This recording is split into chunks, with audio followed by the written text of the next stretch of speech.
大家问千万字，大家要和大家做伙来捌一日。咱知讲每一个行业拢有伊的起曲，所以人讲病院惊人哭，讨海惊风头。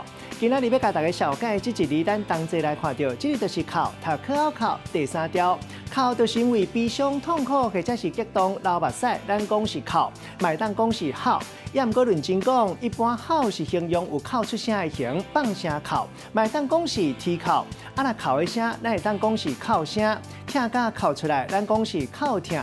另外，有古早嫁出去的查某囝，若是听到爸母已经不幸过身，就要沿路哭倒转去，咱讲是哭路头。也有讲到困难的所在，咱嘛会当讲是哭，像讲有冤枉咧哭，咱讲是哭冤。带大家做伙来小解这2个词。头一个读做哭惨，这个意思就是讲用哭的方式咧埋怨，或者是讲出心肝内有不平，或者是苦痛，嘛会当骂人真啰嗦。第二个词读做哭热，这是形容一个人哭要热人，嘛会当讲是死热人。咱用一句话来举例，甲这2个词合做伙。譬如讲，这个囡仔休假功课拢唔写，到礼拜日暗时才咧哭惨，爱讲功课伤过济，也搁哭热人，让厝内人甲伊斗3工，已经强强要写甲袂赴啊！